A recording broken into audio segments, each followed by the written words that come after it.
Music দিয়ে video তৈরি করা নিয়ে এখন আর চিন্তা নেই। এখন থেকে সব ধরনের মিউজিক ব্যবহার করতে পারবেন ভিডিওতে, আর তাও একদম ফ্রিতে। ক্লাস করে জেনেছি, আজকে ফ্রিতে শিখিয়ে দিব। আসসালামু আলাইকুম আপু ভাইয়ারা, সবাই কেমন আছেন? প্রতিদিনের মতো রান্না বান্নার একটা ভিডিও নিয়ে আপনাদের সামনে। আমাদের বিবাহিত মেয়েদের প্রতিদিন সকাল হলেই মাথায় একটা চিন্তা ঘুরপাক খায়, কি রান্না করব আজকে। সেম কিন্তু আমার ক্ষেত্রেও। ফ্রিজে মাছ মাংস থাকলেও কাঁচা তরকারিটা কিন্তু নাই। আর এর একটা কারণও আছে, আমাদের বাড়িতে যেহেতু সবার শরীরেই অ্যালার্জিতে ভরা, তাই আপনাদের ভাইয়া বাজারে গেলে এক প্রকার চিন্তায় পড়ে যায় কি কিনবে আর কি কিনবে না, কারণ বেশিরভাগ সবজিগুলোতেই কিন্তু প্রচুর অ্যালার্জি। আচ্ছা, এখানে একটা কথা, আপনারা অনেকেই বলেন আপু এত এত রান্না করেন তারপরও আপনার মুখের স্কিন এত সুন্দর থাকে কিভাবে? হ্যাঁ, সেটাই আজকে আপনাদেরকে বলছি। আমি কিন্তু একটা অর্গানিক সোপ ব্যবহার করি। এই সাবানের কাজ হলো মুখের কালো দাগ দূর করে, রোদে পড়া কালো দাগ দূর করে,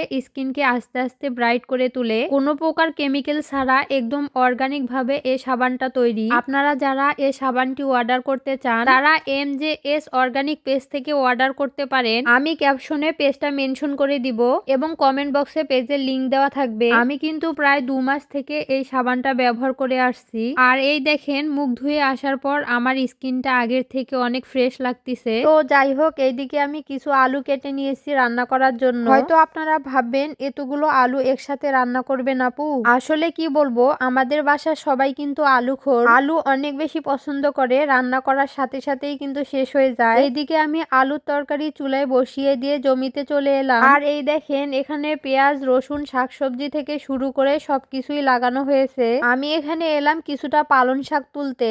পালং শাকগুলো এখনো অনেক বেশি ছোট, তাই খুব বেশি তুলবো না, 1 মুঠ পরিমাণ তুলবো। তো যাই হোক, এখন মূল কথায় আসি। আপনারা অনেকেই জানতে চান ভিডিওতে কিভাবে মিউজিক ব্যবহার করব, কিভাবে মিউজিক ব্যবহার করলে কোনো প্রকার কপিরাইট আসবে না। তো সেটাই দেখাবো আজকের ভিডিওতে। আপনারা প্রথমে টিকটক অ্যাপসে চলে যাবেন, সেখানে গিয়ে যে কোনো একটা ব্যাকগ্রাউন্ড মিউজিকের নাম লিখে সার্চ করে দিবেন। আমি এখানে ভিলেজ ব্যাকগ্রাউন্ড মিউজিক দিয়ে সার্চ করে দিলাম, আর এই দেখেন সার্চ করার পর কিন্তু অনেকগুলো মিউজিক চলে আসছে।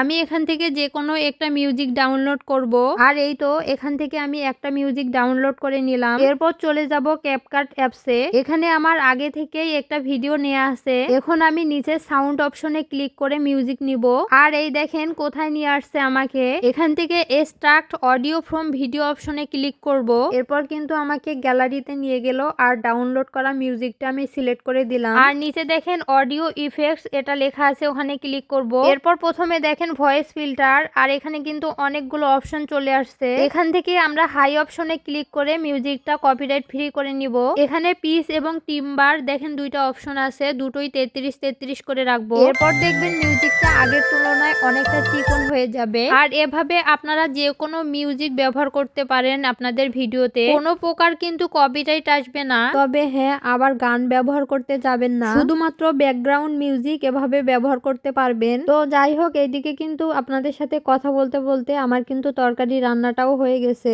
আর আপনাদের কাছ থেকেও বিদায় নিয়ে নিচ্ছি। সবাই সুস্থ থাকবেন, ভালো থাকবেন, আল্লাহ হাফেজ।